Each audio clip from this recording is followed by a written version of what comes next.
welcome, ladies and gentlemen. You will have an opportunity today to see a lot of Polish art at the screen and a lot of Polish names that are quite difficult to write down. So I have a proposal for you. At the end of the slideshow, there will be a single slide with my email address, and everyone who is interested in, please write me an email. I will send you this slideshow in a digital form as a PDF. That's why you don't have to write it down now, and you can focus on my lecture. I will start with a little bit of a historical background. That's the topic of my lecture. The continuous evolution of Polish art has changed from the 80s to now. The story begins when the Second World War is over, the Yalta Conference. At this picture you may see the three leaders of Alliance countries. On the left there is a Prime Minister of Great Britain, Winston Churchill. In the middle, Franklin Delano Roosevelt, President of the United States. And on the right, the dictator of Soviet Union, Joseph Stalin. So these three men has divided the Europe after the Second World War into two parts. The countries here that are marked with color are the countries of an organization called Warsaw Pact, which was actually the group of countries who were satellite of the Soviet Union, the biggest one in the right upper corner. Amongst them you see the pink one, which is Poland, and it was the word that was called the word behind the Iron Curtain, because it was extremely difficult to travel from these countries to the western part of Europe. After this Yalta Conference, they decided us to be enslaved by Russia, the Soviet Union, and the new era in history of Poland began at this time. The situation was extremely difficult. This is the photo that was taken shortly after the end of the war.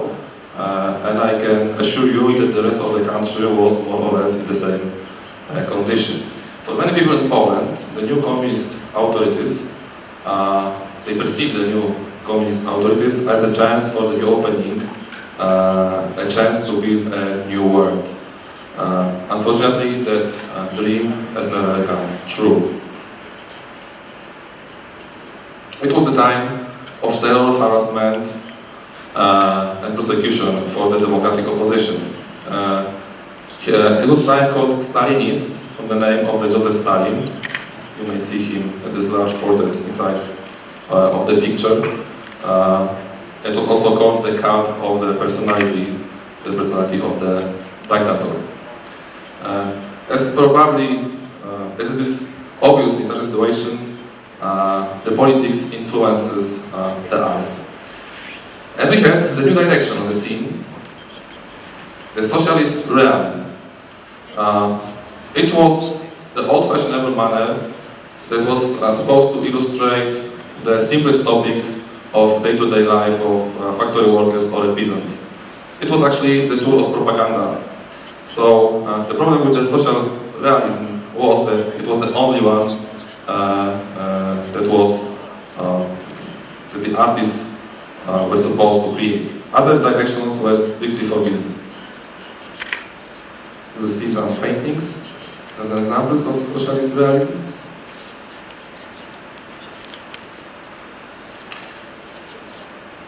So just the simple scenes from day-to-day life that supported the propaganda of the party.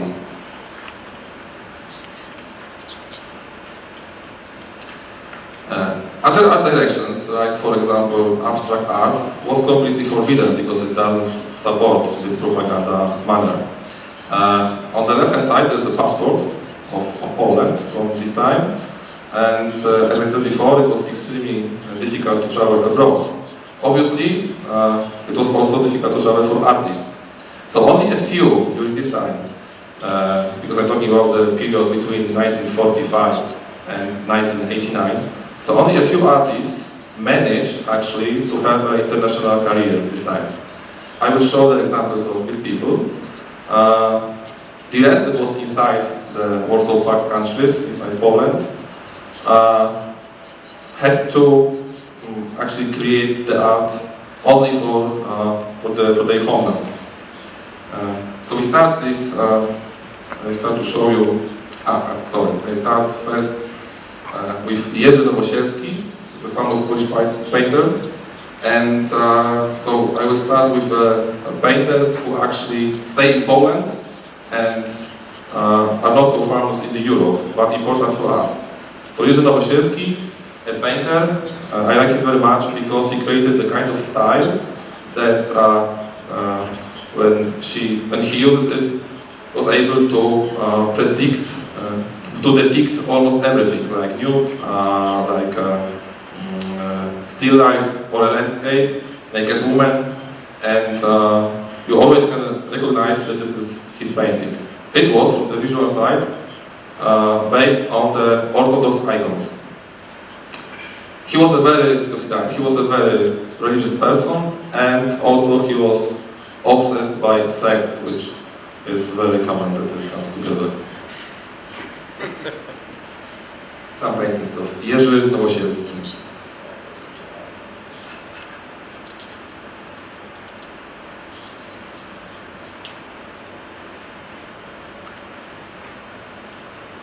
And the next one is Andrzej Wróblewski, who died when he was very young, and there is a conspiracy theory that he was killed by the communist authorities. He is very famous of the cycle called Execution,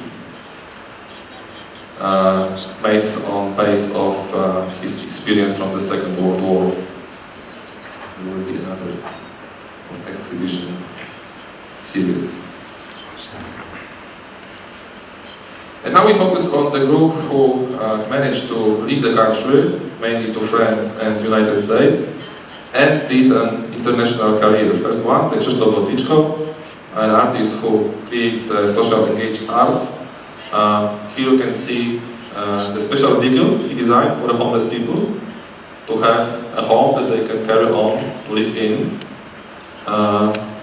So he's an example of an artist who supports people who are rejected, poor, homeless. The next one, Magdalena Abakanowicz, Polish sculptor. She found a new technique, revolutionary technique in the sculpture. She used a special kind of fabric to create these figures. He is also well known worldwide. And Wojciech van Gogh, Polish abstract painter, with his typical motif, the circle abstract painting.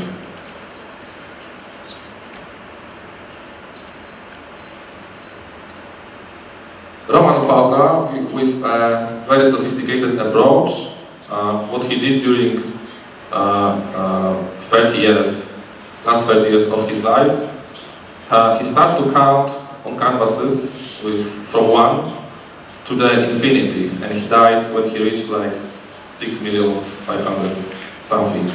So it took him 30 years to paint few canvases covered only with numbers. He started to paint white numbers on the black background, and gradually the background became more and more bright until it was fully white. And then he died.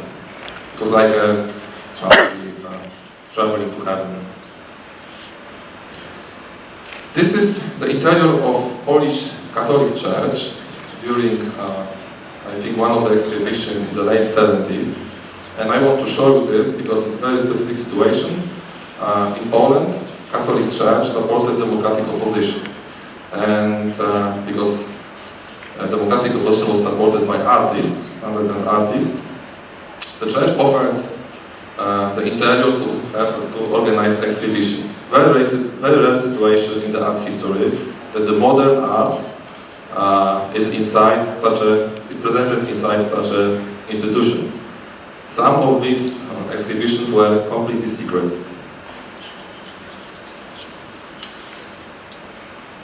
And then comes the year 1989. You can see here the logo of Solidarity social movement. It was a social movement based on the trade union, and its leader Lech Wałęsa, who was awarded with a Nobel Prize. The Solidarity members won a parliament election in 1989, and the situation completely changed. We gained independence again and were completely free.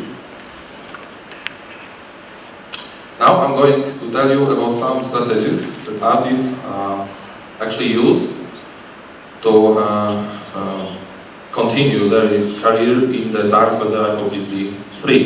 For some of them, it wasn't so easy to accept this new reality. For the abstract painters, they just gradually continue their creation. During the communist time, they were often criticized that they are not engaged in the fighting for freedom. But this is abstract art. It's a typical situation. So here you see the painting of Stanisław Fiałkowski. His works, very interesting works are based, for example, on the Jewish Talmud.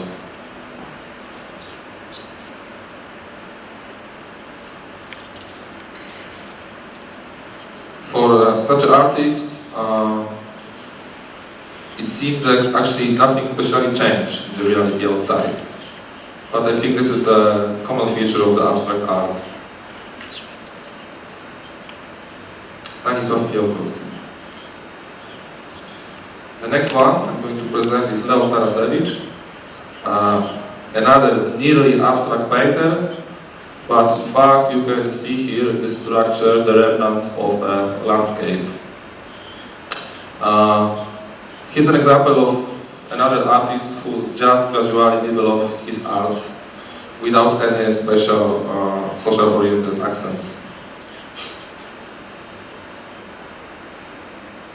Leon Tarasiewicz.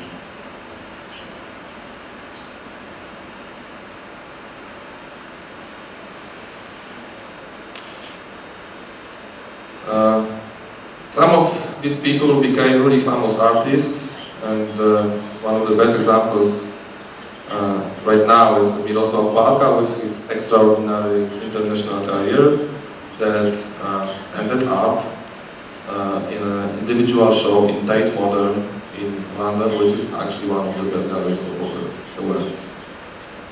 And this is the photo taken from the inside of Tate Modern, the installation that was entitled How It Is.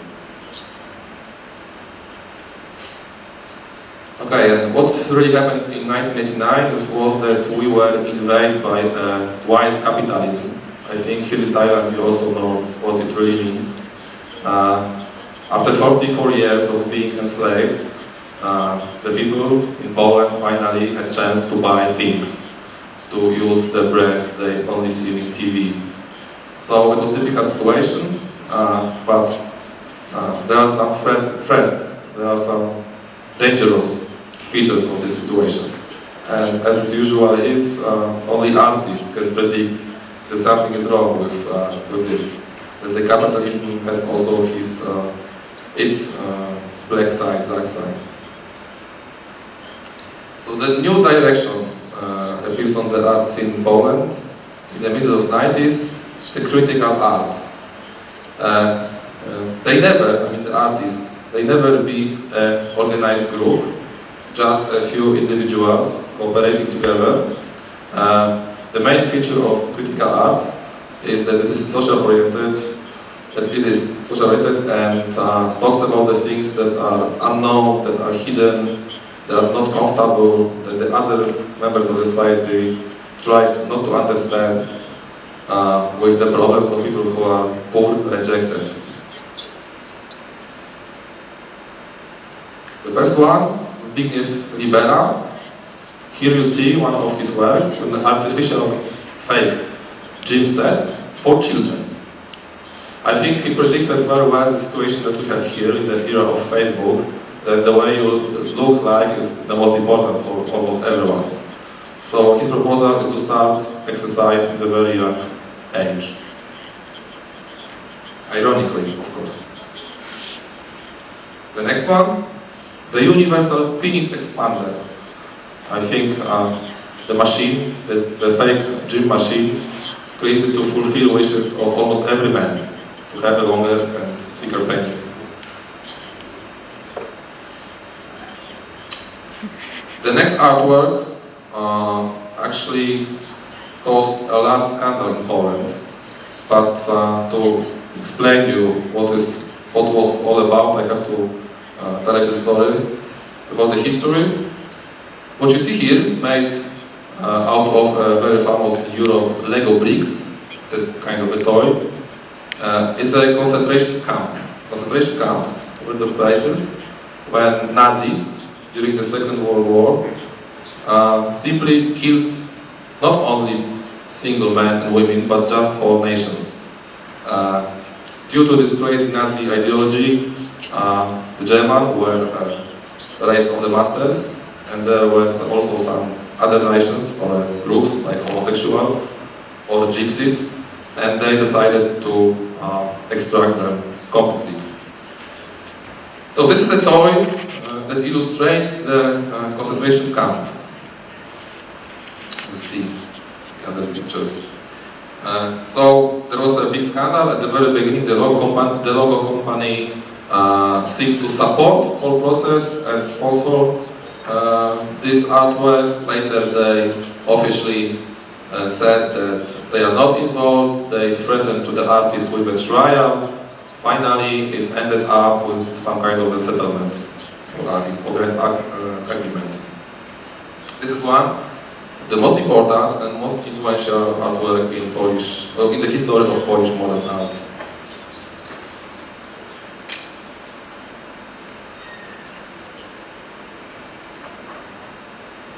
The next artist from this critical art direction, Paweł Althammer.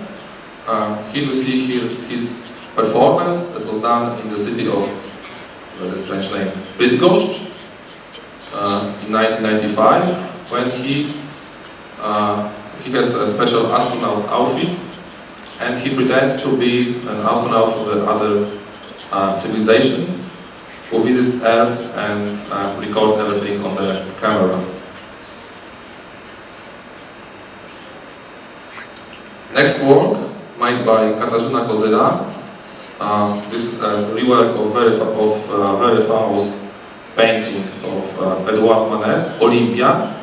This one is also called Olympia, and illustrates the artist herself lying on the bed. The key here is that she was fighting with a deadly cancer this time, so it was a whole cycle of the photographies. This one is maybe not so obvious, but this one tells more about the whole story. Another work, the male buff. Katarzyna Kozyra used an artificial penis and sneaked to the male buff. It was a kind of performance that was also recorded by a hidden camera. So we have here a woman who entranced the males, the pure male world, for a moment. The work of Zuzanna Janin. This is the fake funeral. She informed all her family, friends and other people, they were informed that she died actually, which wasn't true. And there was a whole funeral. After when it turned out that it was just a fake, many people, many her friends decided to finish the relationship with her. It was another big scandal for this time. At this time, because it was like in the late 90s, almost nobody in Poland understood this kind of photography. Now in Poland, we actually got more familiar with this kind of artistic expression, but for this time it was completely revolutionary.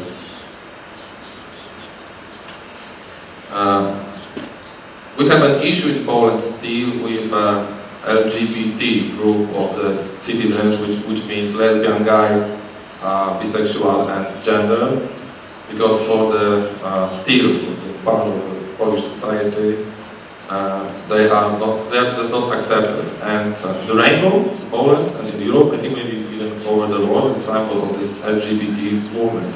So if you see here the work made by Julita Wójcik, the rainbow, an installation made out of artificial flowers in different colors. It was placed in Warsaw, our capital, at one of the squares. And during the last 5 years, it was constantly destroyed and rebuilt, destroyed and rebuilt. It was destroyed by football fans, right-wing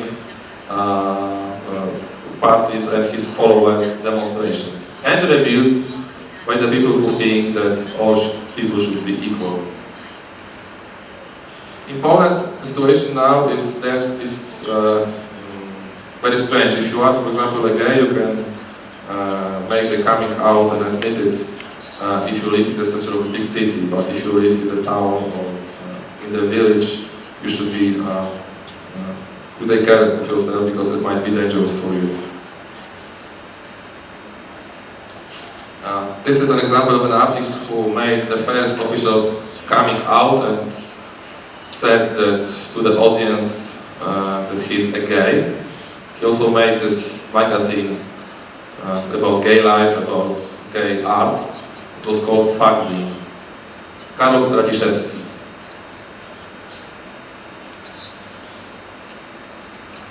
So this is the part when actually critical art ends, because we have also some more lighter and funny art. This is pop art based paintings or prints by Jarosław Fliciński. He entitles his works with very funny sentences like "everything is fine, everything's okay, relax." He makes also such large format paintings.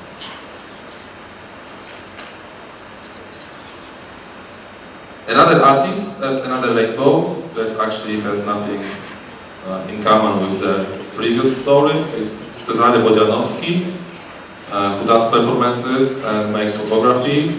He works with absurd and humor, and if you are familiar with Monty Python's Flying Circus, you probably will know this kind of sophisticated sense of humor. So on the left-hand side, in his flat, he's pretending to be a rainbow, and on the right-hand side, in the public space, he pretends to be a Michelin logo, the Michelin man, made out of tires.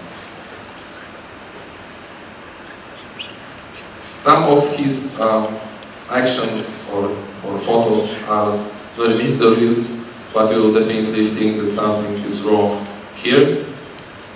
He also makes performances in, this is another photo, and he also makes Cezary Bodzianowski, and he also makes performances in the public space. Here he was standing for hours, and this letter probably pretending that God created him at this moment.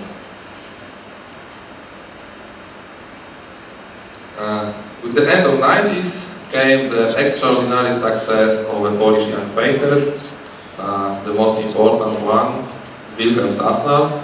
Here is the oil portrait of Winston Churchill. Sasnal's paintings are based on very light pop style painting, but very often tell us about important topics, such like for example Holocaust. This is just a landscape, and another one.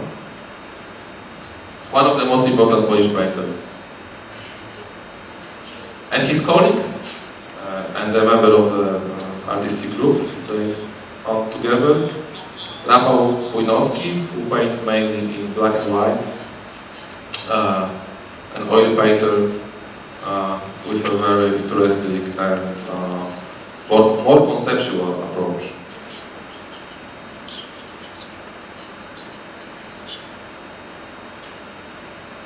The reflections that you see here are from the outside lighting in the gallery. So he uses the surface of the black paint to create the space in the painting. And the last one, Marcin Maciejowski, who is in his art more like a newspaper illustrator with some kind of a sense of humor here. This is oil painting also. Maybe it's good to translate what it's all about.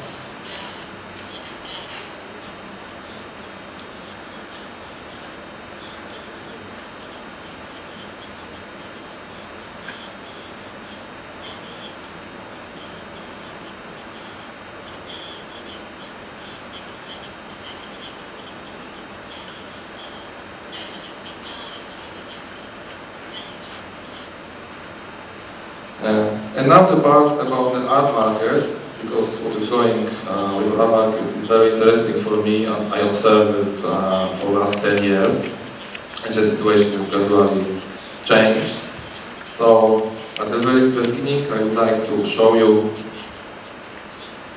something that I call a wind, financial wind in art that blows all over the world.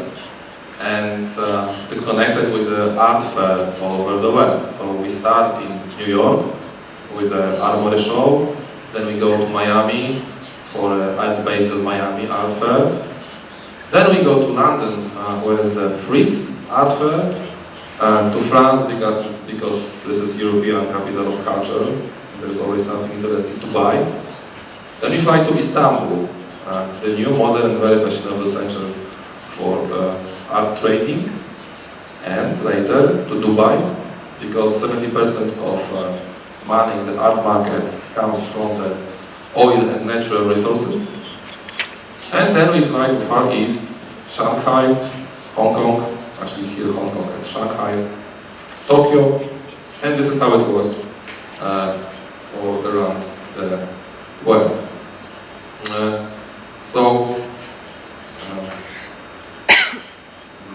Why the situation is like that?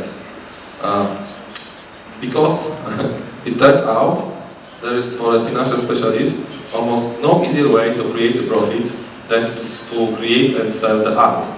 I said create because you need some ingredients to have at the end the profit. First of all, you need the artist and its artwork. So let's have an example with this key that this is an artwork, I'm an artist and I did it. We need more, a critic, a curator, and a place to show it. So, the curator for the famous institution shows it during the exhibition.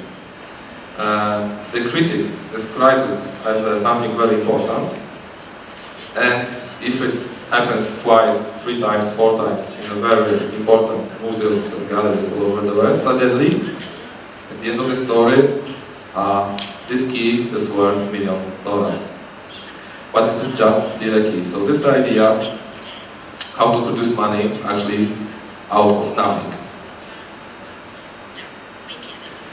But you need also a person who will buy it. And this is art collector. To have an art collector in the society, you need to have something which is medium class. I think Thailand and Poland are in the same moment of art market development, because you don't have the real art markets that $1 million spending for artworks every year.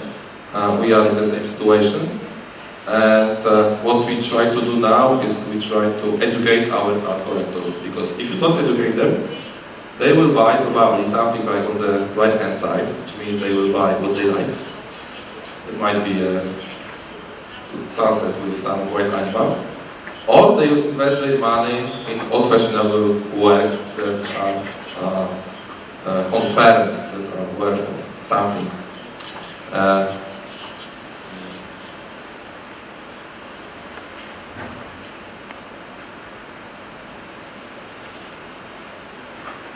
It all happens because when you have a new house, when you have a Lamborghini, you have, if you want a wife, you still need something, and there's kind of emptiness in your life. So obviously, there is vanity in this business. And the situation influences also the art education. Now in Poland, we had a big change in art education, and the government gives money to academies of fine arts, basis on a count, for example, of an exhibition that have professors and students. For me, I'm also an academic teacher. I work in Academy of Fine Art in Szczecin. For me, something like students' exhibition sounds a little bit too sophisticated, because the academy is a place actually where you can learn how to make art, and you should be secure there. It's not a place to exhibit outside. You can do it when you make your master's degree. But it's not like that. Around first of all, around the academy there are many private galleries who try to speculate using the students' work. So what they do is they buy for actually bargain prices the students' art.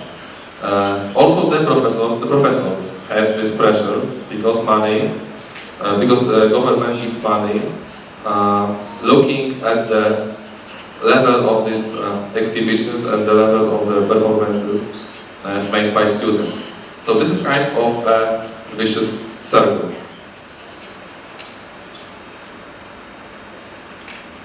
I will check if I say everything.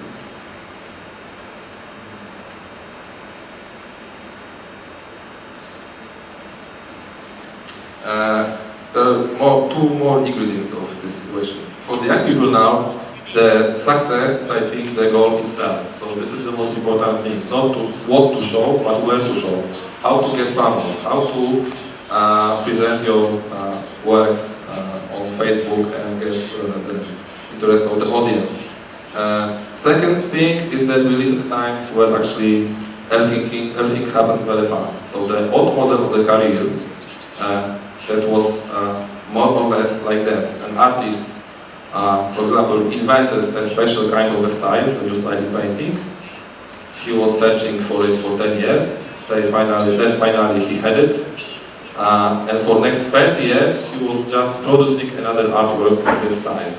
It will never be back again, because the situation changes every day, and because we are addicted to Facebook and to see new internet page every 15 seconds.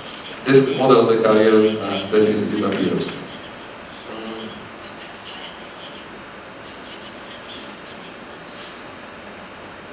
Yes, so I think I would suggest that we exceed these threads during the conversation we will have after my lecture. So from my side at this moment, that's everything. So thank you for your attention.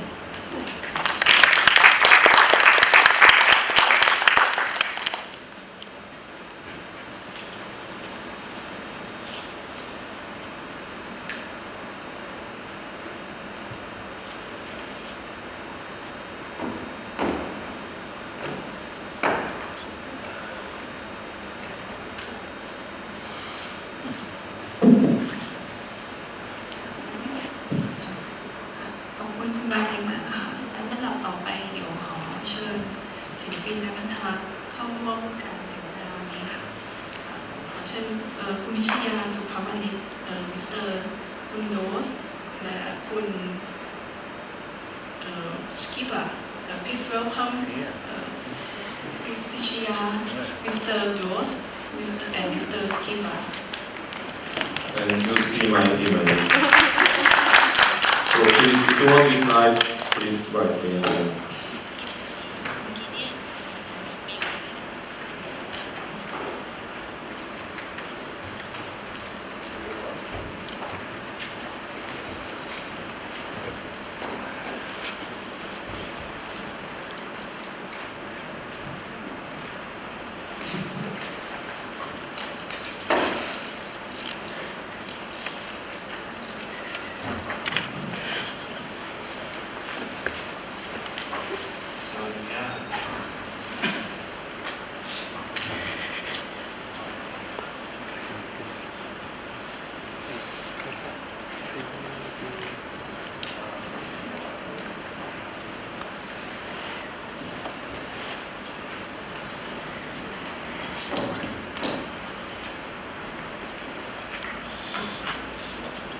เคสวัสดีค่ะก็เป็นช่วงที่2ค่ะเดี๋ยวจะขออนุญาตพูดเป็นภาษาอังกฤษค่ะก็จะได้แบบเดินการสนทนาครั้งนี้เป็นภาษาอังกฤษก็ช่วงแรกบาเต็กก็ให้ overview สั้นๆเกี่ยวกับ lecture แล้วก็ Polish Art เป็นมุมที่ค่อนข้างกระชับพอสมควรแต่ว่าส่วนหลังที่เราจะเดินเรื่องจากตรงนี้ไปก็จะค่อนข้างแตกเนื้อหาโดยบางส่วนจะอาจจะเชื่อมไปกับผลงานที่อยู่ตรงชั้น7ด้วยเราจะได้แบบทำความเข้าใจกับศิลปะจากโปแลนด์ระดับหนึ่ง From here on so we will start to talk and thank you for your lecture and also the overview on Polish contemporary art and modern art and probably we'll touch on some issues that he already paved and also perhaps go into details on some works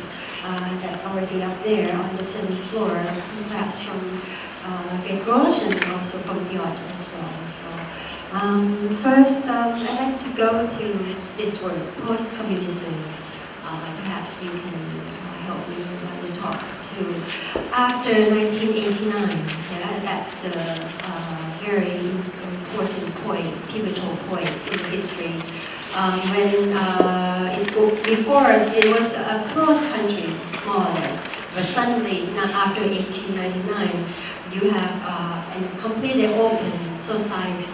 So what's the situation back then, and what's the sentiment, and how it's changed, how art changed with all the freedom that you suddenly have in your hand. And this fight is actually constant until today. The problem is that there are two different perspectives. One side claims that we should punish communists for what they did, because they are still alive, a lot of them. And the other says that we should forgive this. So that's the problem that wasn't really solved. And the second problem was the change of the system and the invasion of the capitalistic market, which influenced the art.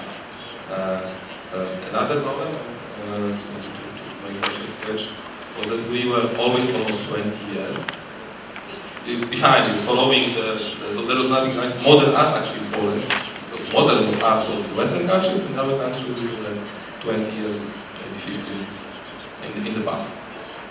In my opinion, the situation is not such a clear, like a line which was cut and we started to be in a different position, because Poland is a country which is in such a position between West and East. So always in our history we had Russians or Americans. So round table, which was 89, was they cut it us in the West. So right now we have West invasion somehow. So we are not somehow a country which is let's say independent, because we right now in Europe we have such a situation that we talk about independence of every each person, every each country, and what's going on right now is really complicated. But 89 was a time where we were laughing to buying things which we are dreaming about, and to buy beer in the can, to buy clothes which were fantastic for the commercials was our dream. So we were completely crazy, and right now we have it, and right now we are thinking that it is not all what we can do. So it is our situation right now. Well, I think that I'm representing the younger generation. Because I was born in 1980. Yes, good. Conflict is always good for discussion. I think it's quite interesting from my side, because I was born in 80, and I grew in this hard times, but I didn't work there. I started to work in 1999, in the beginning of the new century, and of course it was a big influence, and it was a big influence for everybody from my generation. But I cannot say that it was a big trauma. Possibly he can say much more about it. If you would, I can say. I think the problem is that people finally were disappointed with the offer of the capitalism because, of course, we were enslaved during these 45 years, but for example, we didn't have homeless people at the streets, yes? And we didn't have actually people who had jobs because of course, it wasn't well paid, but everyone had a job during this time. It's amazing because right now we are talking about something which is the imagination of the paradise, the perfect situation when we can live. And, for example, we are in Thailand, and we somehow talking about a situation which many people think to be in Thailand is paradise, for example. Yeah? It is amazing, and somehow we are talking about West from Poland, which completely changed our situation because before we had prison somehow, and right now it's completely new situation because we understood already that it is not final system. We are looking for something else. It is our situation. We are looking for something else. I see many people, you know. I see people which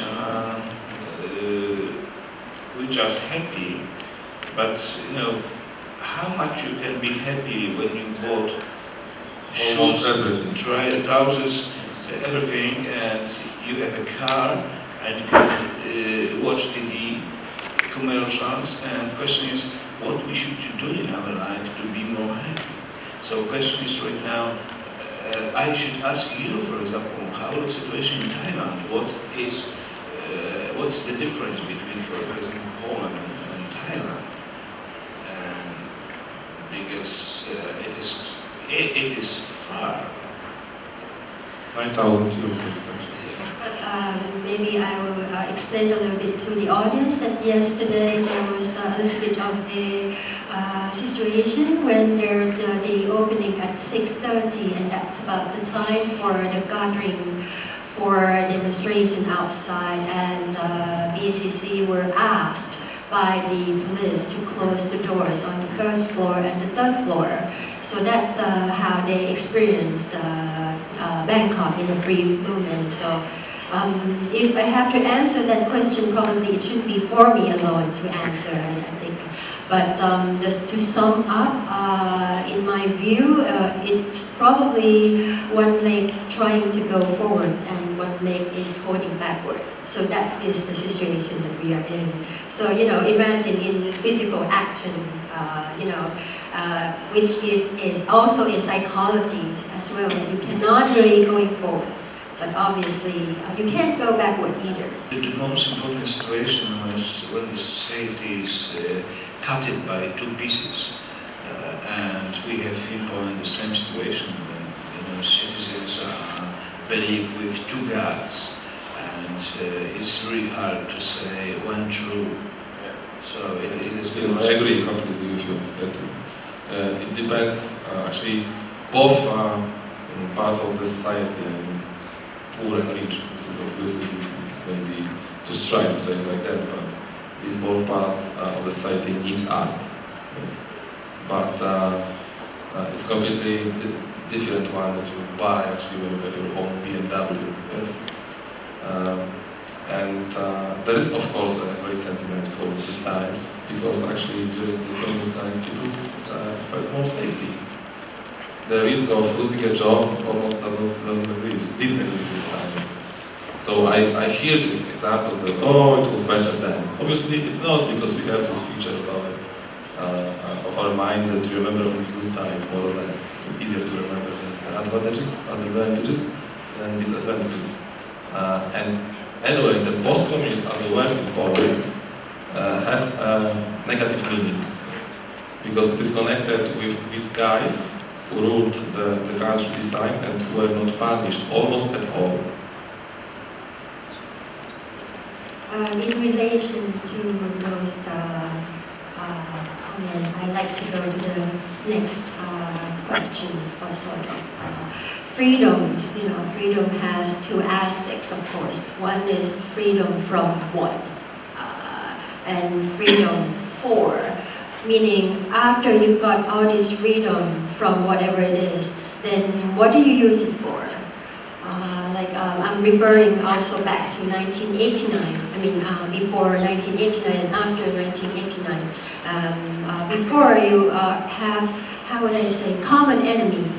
It's very obvious. You have something that you are speaking of or against. You have a clear enemy. And after 1989, after you got all this freedom you wish for, then what is freedom for? How is it affecting the artworks and how it affects the artworks? Good question.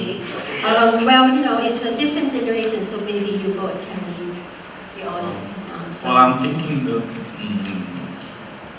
Polish people likes to be under the pressure, and they are very creative there.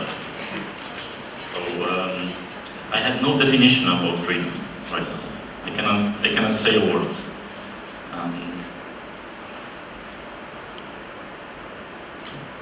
I have. But another kind of oppression appeared because I have a feeling that both during the communist time and now, the only one with art, free art, is underground art. Because nobody actually pays them and they can do whatever they want, more or less. And the artists who are in the official art world have another enemy, which is institution, I guess. Because it's not like that in Poland you can do everything in the gallery. The galleries are being paid from the budget from the cities. They are the authorities of the cities. And this is how it goes. So obviously the situation changed. We are not going to be imprisoned. But there were examples of try to punish the artist for such activity. But more or less you are not threatened by being in prison, but still you have something to fight with. We are in the golden gate. A cage is, golden cage. It is. We also such as dogs, which are, we have to ask about something, and it is market art. So somehow we believe we fake God, which is, which we saw on TV screen, the Facebook or such. And when we are talking about it, behind official level, each person knows what's going on. But in official level, everything must be, So it is such a situation in our market right now, everywhere, from New York to Shanghai. And what we can do, probably it is the same in each kind of level of activity. Not only the independence ends up in the time when you have to pay your rent. So, but I think it was in the history that it was the same model that you have to pay your bills first and you can make art. So this is not for everyone. No, I am not agree with you. Because you don't need to pay any coins to be active. You are human and you can do what you want to do. But the pressure, and which is means like you have to do something, it's amazing. I'm a painter and I have to pay the rent for my studio, I have to buy canvases and so on. Still they got no definition of freedom.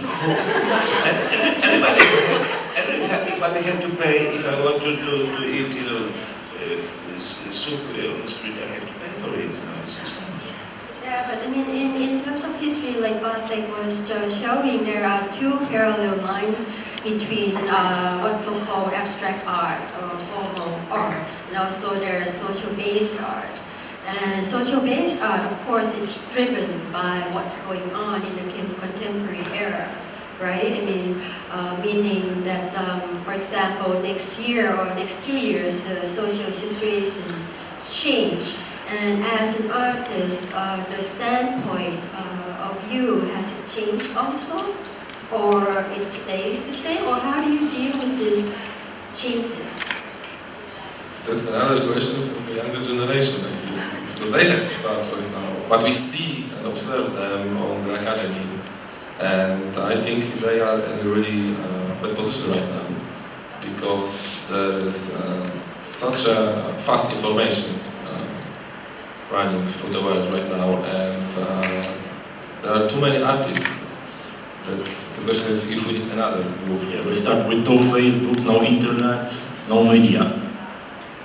I think We got everything right now.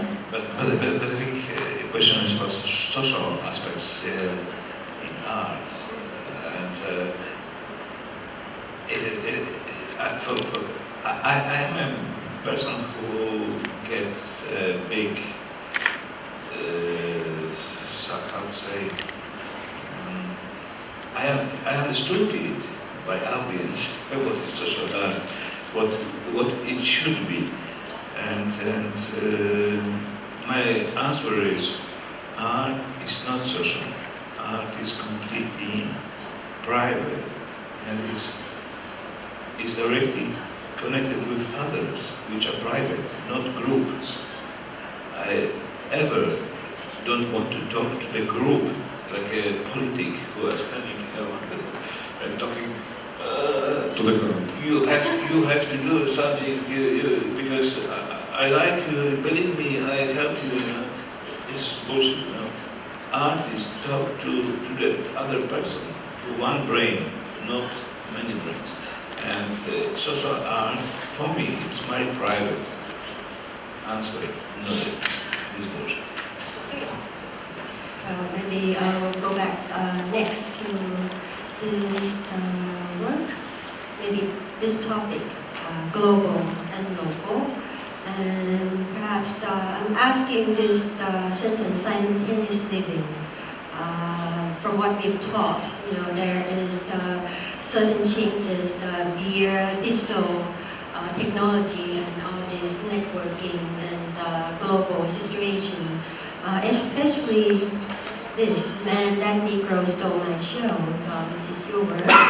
And this work is quite complex because it belongs to your generation, the alienation, and also, talking about how small town in Poland, that is not Warsaw, it's not a big city, how people in a small town deals with the global situation. And you as an artist, actually, this work by David Hammond and Alex Harsley. Exactly, and also this is your work. Yeah, it based on this. It was inspired by this work. So I'd like for you maybe to talk a little bit about it, because your inspiration obviously is not from Poland only. It's Not exactly. South. Based on this work is the racial problem. David Hammond in States, he uses kind of tools, and he trying to define this problem years ago. But this was, mine in Poland, in a small town, and New Yorkers, we cannot connect these problems. When I started this work, I didn't think about David Hammond and Afro-Americans in States. I'm just focusing on one and only homeless black man in my hometown. This works evolved, and after 1 or 2 years, I decided to connect this problem in the global way.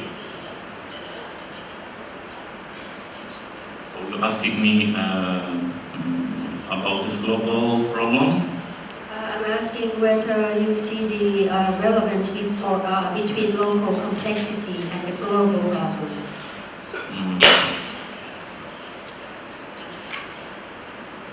A hard one. it's really hard to explain to the New Yorker, the Afro-American New Yorker, famous artist. There, in my hometown in Poland, there is a one black guy.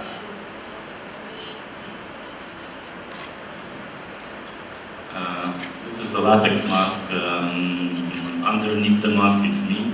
It's my figure. I'm using the white mask because I don't want to treat this problem, straight. Like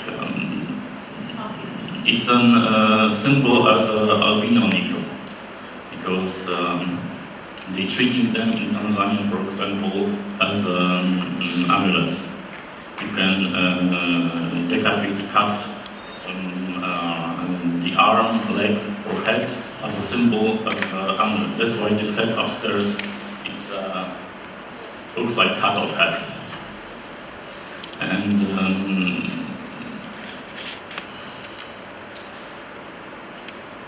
ask me. Well, easier. It's actually to tell the audience, this work is called When That Negro Stole My Show, and there are two parts in this exhibition. Yes, the title is very important because I borrowed this title from the sentence of David Hammons, Afro-American artist. He said that after the election of Barack Obama, this Negro stole my show, and I asked him, can I use it in the title, can I title this work? And he said yes. So it's formal. And do you find the works of David Hammons influence in your work? Yeah, it was a big influence on my work. But I didn't know him. After a few years, I met him in New York, and it's just the common things. But I'm white, and he's black. That's the difference. So from here, we can see the similarity before in terms of philosophy, kicking. Yeah, kicking. Yes, kicking. Philosophy of kicking is nice. But in this movie by David Hammons, he kicking just the plastic bucket, and here in my video, I'm kicking the head. It's the common things. Quite strange, but I think it's. And also maybe perhaps the urban setting and the feeling of alienation. From here, I come back to this word, critical art. And I'd like to talk about this work, if we could. And the artists are in the audience. The author is in the audience, so we have to take care of what you're saying. So perhaps you can explain for him a little bit about this work, and also we will talk a little more on other aspects. The Kiss of Love is a slideshow. The spectator may see photographs that were taken during the performance. The artist, Hans Szymanowski, exchanged his clothes with a homeless man. So he was given the stinking, old, dirty clothes, and he exchanged it for the quiet new he had with him. And he did it many times. After this process, he collected a lot of dirty clothes, and he made a kind of a curtain that was presented at the exhibition in Warsaw, in Zachęta Gallery, one of our best and the most important galleries. And the spectators who come to see this show had to just touch the curtain if they wanted to enter the exhibition. So they have to touch these dirty things to feel the smell. For me, it's very interesting. It also provokes a question of is this kind of art really selfless? We have a conversation about with Franciszek, and he's conscious of this problem, and he agrees with it. He says that actually almost every documentary movie that shows people who are, for example, homeless, rejected, or have other problems, has this issue. But maybe one thing, the critical art actually ended in Poland some years ago. It's just a a phrase that we can use now, but from the historical point of view, that's the past. Same with social realism, perhaps. It's a deep past. Or like he said, it doesn't exist.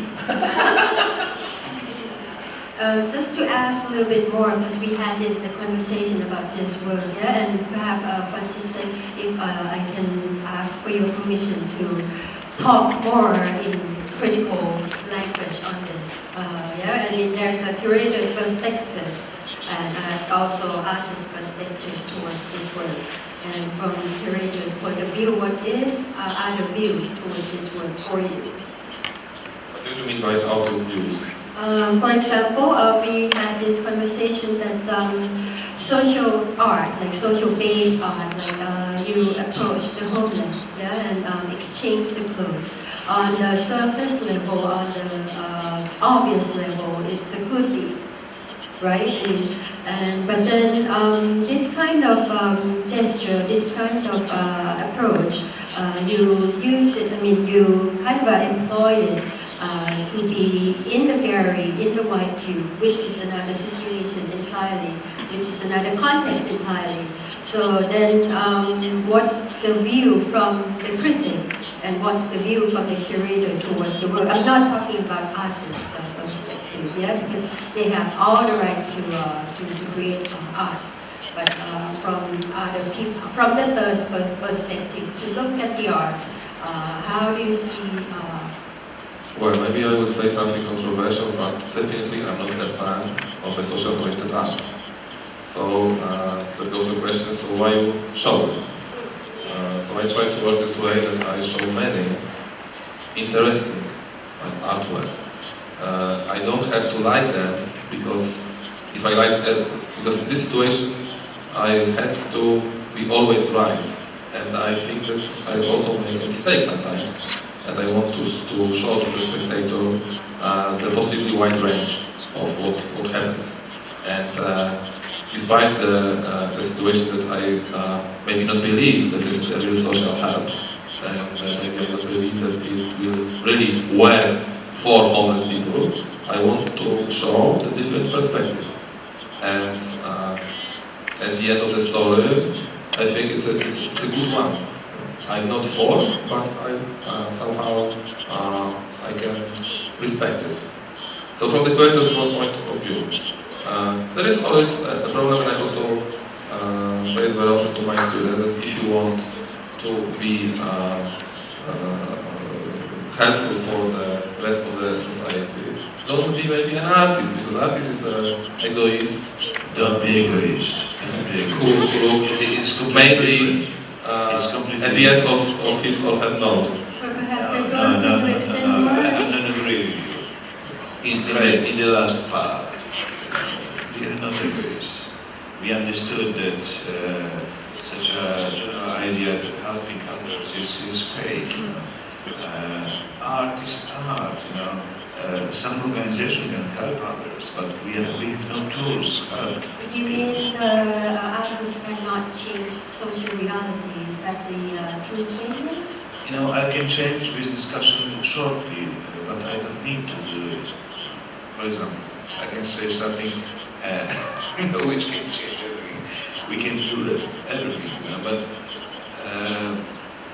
the worst situation that is happening is that artists knew at the beginning what they want to do, and after that they started to do it. So they are like they do projects, you know, and it is something which is mechanical. What for to do something which when you know how it looks at the end? You know, it is my first question. You know, for me, it's boring actually. You know, if you're going to the date, if you know what will be at the end, what for to do it? You know? And there's no fun. So I think it's because European Union makes some money, you know, and they invited artists, people for the grants. They big grants. Grants means money. So artists started to think, okay, I can get some money and I should do something which is, in level of for example, I can be shoemaker, for example, in European grants, and I can help shoemakers, to find the old shoes in the market. So I help them. I will be crazy person.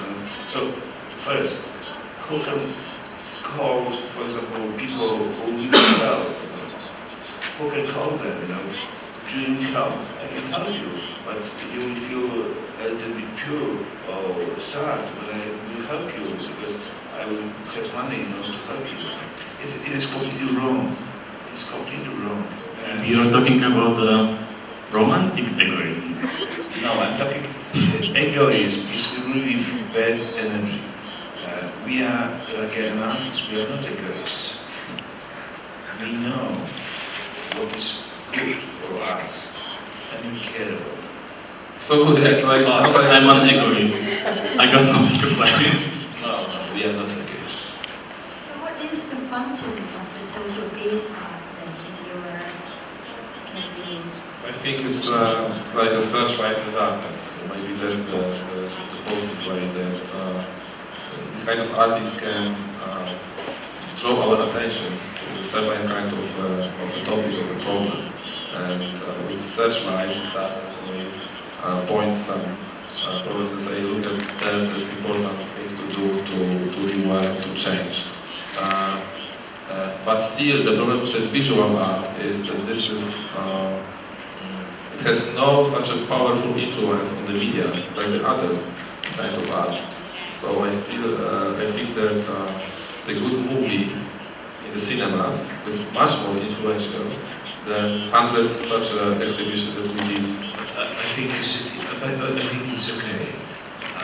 I don't want to see art like a commercial movie because it could be the end.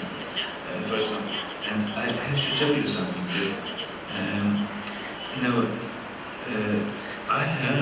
I read in newspapers in Poland that we don't need audience at all.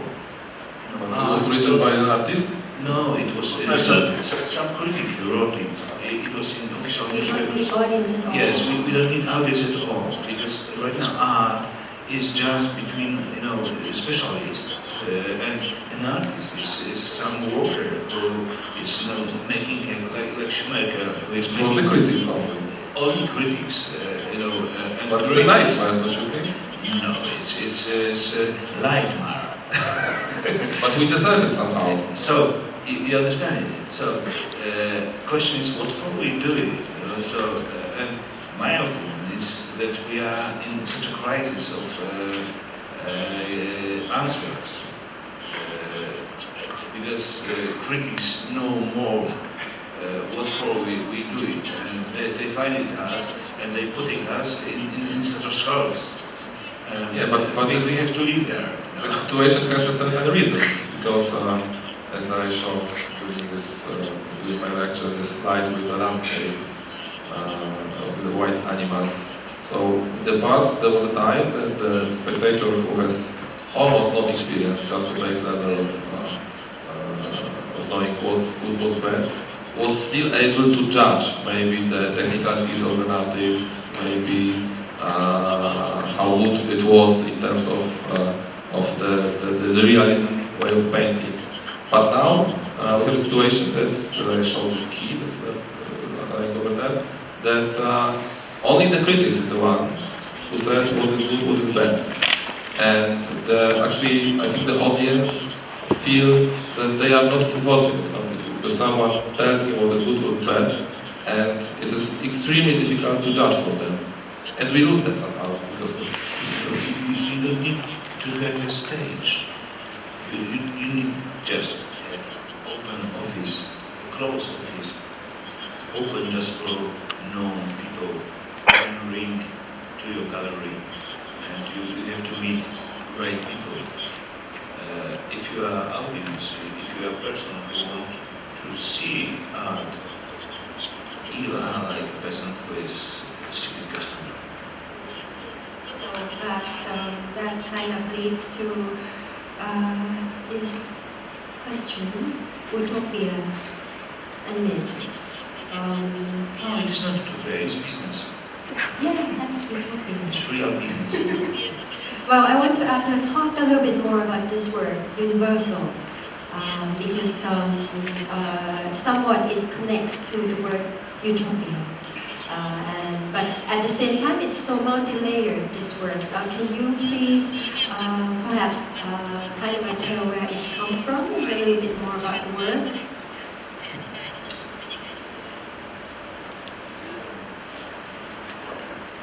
Or you first, and then you. Me?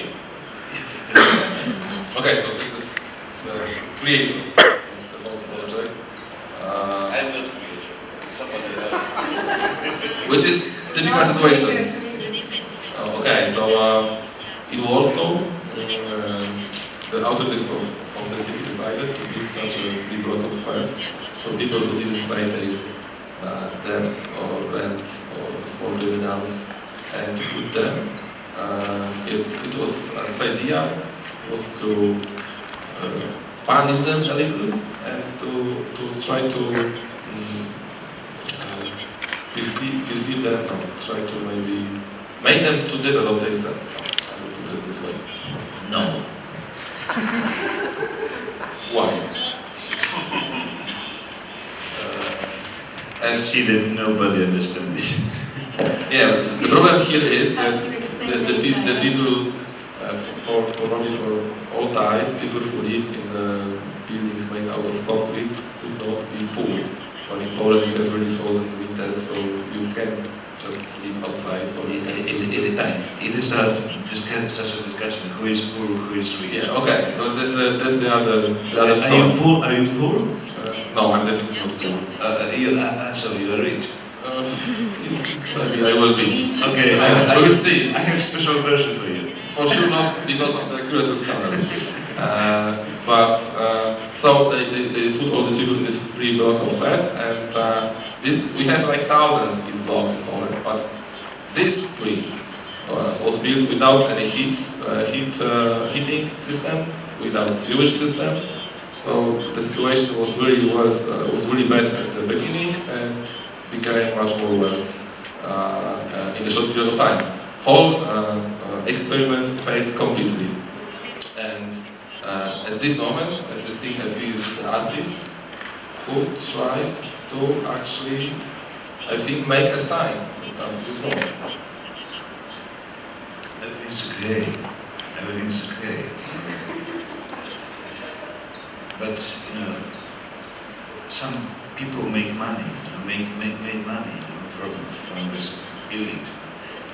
Can you imagine such a social buildings in Warsaw, so, in the center, and people before.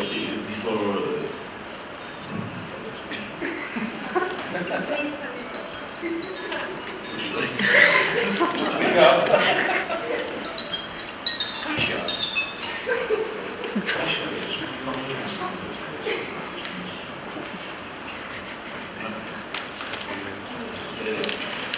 It will be recorded.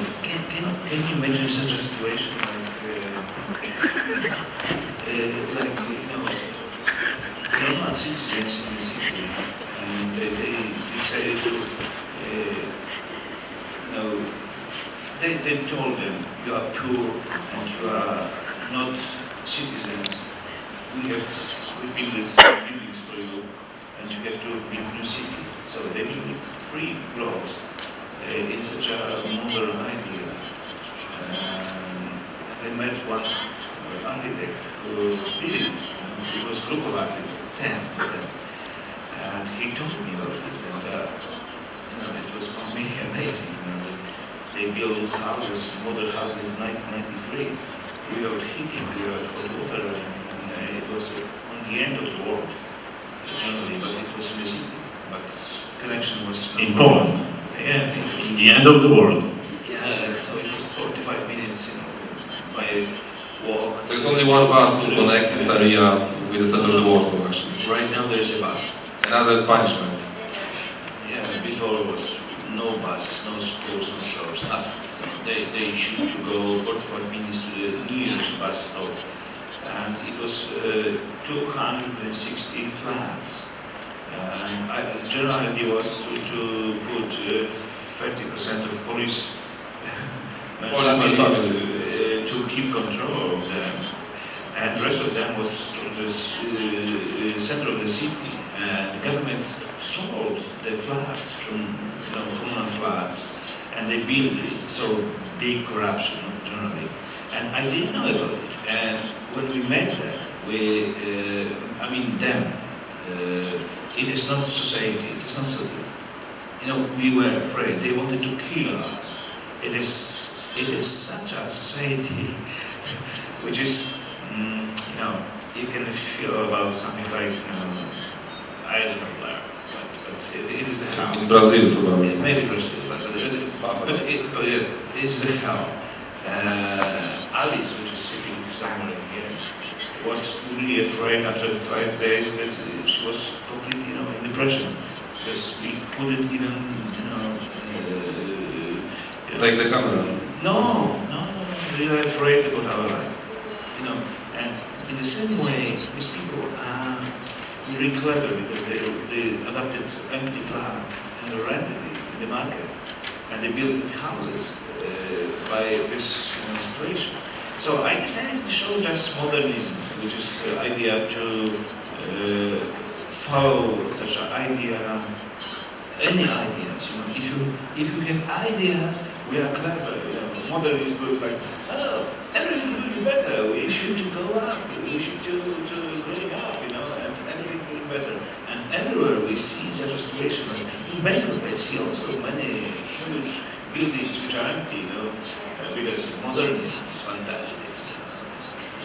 Plastic is fantastic. So we should paint black around them also. No, I don't think so.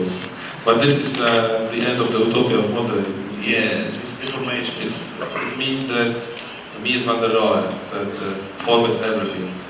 And but it's not enough to give to the people just the buildings, even with a sewage system, because science is something more than just housing. So that's why there are Mondrian's painting at the walls of these buildings, and Kazimierz Malevich, black square, the white background on the other side. But I'm sorry, we have such a situation that maybe in Bangkok, not many people understand it, that big percent of Europe is in such a mortgage situation. People thinking about flats, about housing, about something, but they have credits, and they live in such a Euro state. It is amazing. It's almost something automatic. No, it's like a prison. You are in prison, and you have to pay for the prison rate. You have to pay for it. So meaning that as we are entering this period of modernization, or we have passed the period of modernization, is something that we need to be aware of other aspects, like there is ideal, and there is pragmatic use, or other things like human condition, humanistic values, this kind of thing. That are you saying that these all are embedded into this work? I have no answer. For example, after 1 week I'm going to Indonesia, and I'm going to be in a deep countryside, because I want to be in reality. Cities and the system makes me unhappy. Probably not only me, but more and more people going to the city. Little cities. We eat, stupid food. We are watching stupid TV. So the question is, what is the culture? So we should talk, or we should to escape. It is my solution. So from that, connect to this, Song of Sublime. Obviously, Thomas Kozak's not here, but this work is one of the most difficult works to explain, much like the other ones, very complex. Could you perhaps please kind of explain it in a simple term? What is he trying to say, or should we try to say something about this first? I mean, please, just a general idea. So this is the work made the technique of found footage.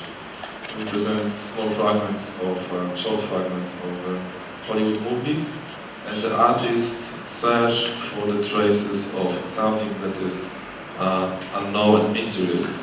And he claims that the Hollywood producers, the Hollywood creators, uses the scenes of with pathos to make this impression on the audience that something here is mysterious or is about some kind of I don't know, emptiness, lack of sugar. I'm sorry, we talk about it many hours. Yeah, the problem with Tomasz Kozak work is that it needs a lot of erudition to be fully understand. So this is another problem. Should art be understood? Yes, because maybe it's more about emotions than about intellect. But as I said before, I try to show the different perspectives. So this is the intellectual perspective. The artist who... But do you think he is such an example of the human in our century? Like a person who is... Definitely is not the typical who use those samples. No, but I actually believe that maybe he... Maybe he knows something more than the others, so let him actually speak up his ideas. Then he used the idea of Aryan myth, which is almost like searching for a hero of this day and age. So that is something. The Aryan myth, he searches for Aryan myth because he's searching for, I think, this kind of artistic activity who is not fully conscious. So he's like a detective searching for lost traces. Because obviously in our culture, after the Second World War and this tragic situation with Nazi ideology, if you show swastika at your artwork, you have to be very careful, because it might be perceived as something dangerous, as a try to renew somehow the ideas from the past. And these ideas ended completely, ended with a catastrophe. So I think he tries to show that somehow, maybe deep in the consciousness, some fragments of this myth is still alive. And it might be dangerous, so he's somehow like a whistleblower. So to connect to that, I'm curious, what kind of topic that are not allowed to talk? What kind, is there any censorship in terms of art Yes, of course it is.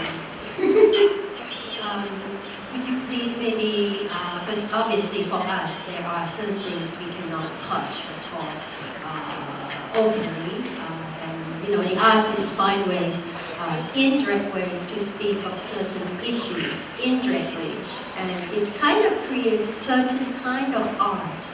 That's one thing, and also there are certain kind of artworks that need to think, meaning there are artists who immediately react to the current situation, and there are artists who absorb the reality and express later. And there are also topics that, like I said, we want to talk about this, but we cannot talk about it openly. We have to find a way, indirect way to talk about it. Is something like this happening also in Poland, or? Yes, it's a risk of being, first of all, being misunderstood. That if you come on the stage too early with some message, it might be not possible for the others to understand. But on the other hand, then you are a revolutionist, and you can find a new direction. So this is this narrow line that artist is traveling. So this is the first problem. The second is the institution. because obviously you can show your artwork on the internet, but finally if you paint and if you make installations you need a space to show it, and someone will have to accept it. The third part of the problem is actually the critics are the third of the problem, because it's quite, I have a feeling of the constant play between the artists and the critics, which means that, oh, maybe I will not do this because it will be not well perceived, or maybe I will be misunderstood, because I will be judged anyway. Exactly.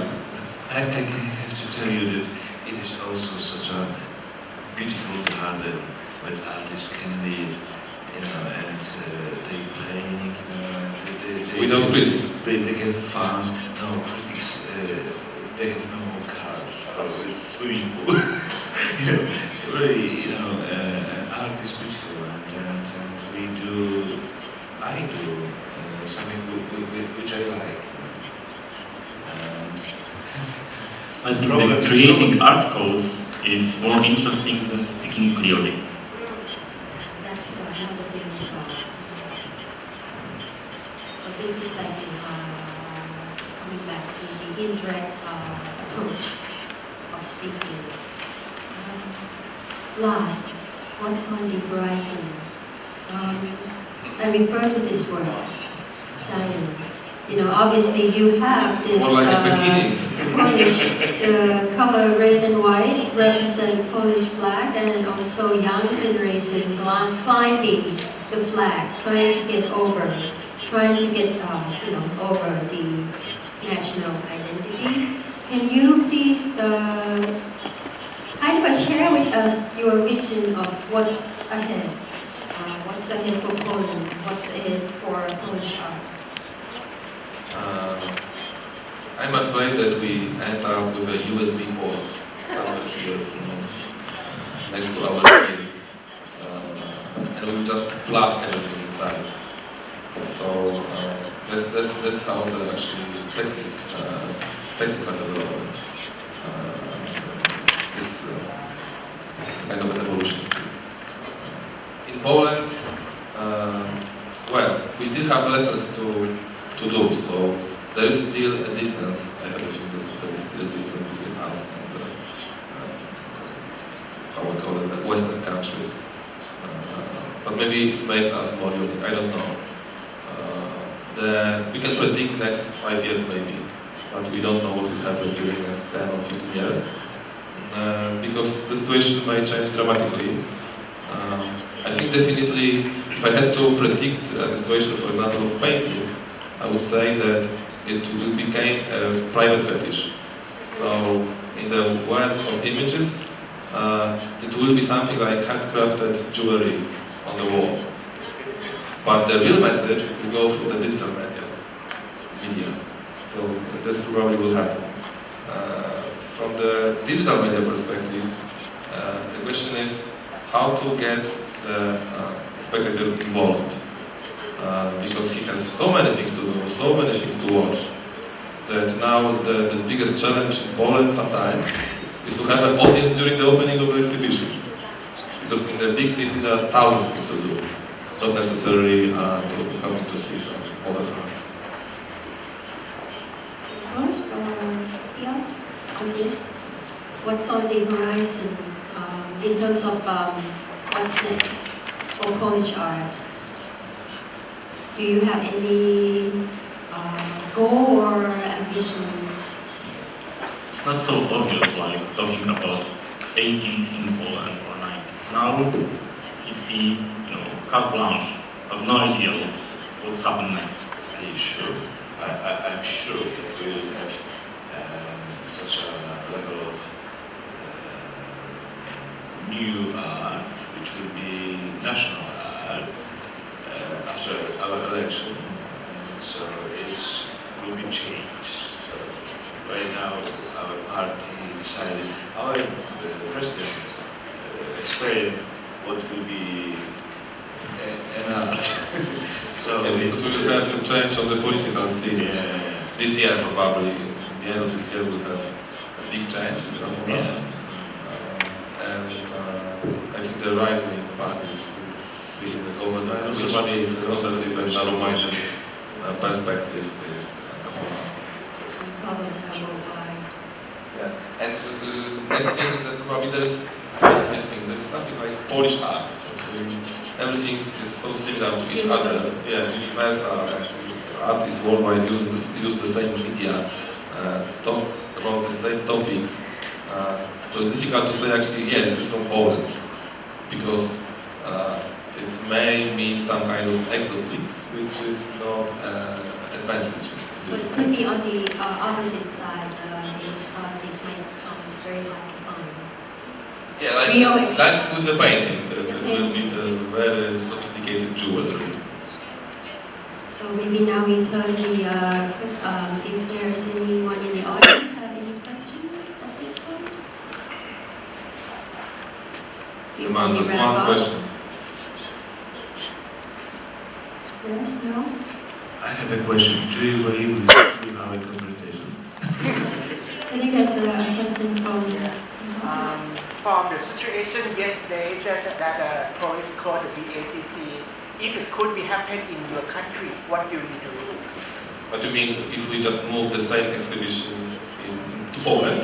Yes, because Poland. What will you do? Because this project actually had two parts. So we have 1 year ago we had the Thai exhibition in Poland, Thai artists in Poland. I mean, if the police called the museum or the gallery or art center in Poland, what will the artists do? If the museum that we are showing the exhibition were asked by the police to close the gate because of the demonstration, what would you do? The same situation we faced yesterday. If it happened in Poland. I actually can't imagine it in Poland because we have demonstrations, but they are demanding maybe more money from the budget. They are not satisfied about the retirement system. Some football fans try to burn some tires, fighting between each other. But we definitely not have the situation that two parties fight, the followers, and the two parties fight between each other and kill each other. Yes, nobody actually was killed, I think, during the demonstration in Poland. If was, it was a complete accident. So I can't imagine such a situation, but I think if there was from the authorities of the city, they would call to the director of the museum and said to close it. She would close it, of course. But more taking care about the safety than because of some kind of a censorship, definitely. Because now Poland, who actually is in the middle of Europe, is quite easygoing country and nice place to live. Yes, we are one of the most homogenic countries with 99% of white and 98% of Catholic people. So in some levels we don't have problems at all. So it's still a very homogeneous society. Yes, some culture. Does that answer your question? Anyone else with any question? Either to the artist or the curator? Or you have any question to them? Is it real? Yeah, is it real? Or is it the Matrix? Okay, if there's not any more question, thank you very much for your time here. Thank you. Thank you. And there's an exhibition ongoing on the 7th floor upstairs, so if anybody interested in going to see afterwards, ขอบคุณมากค่ะ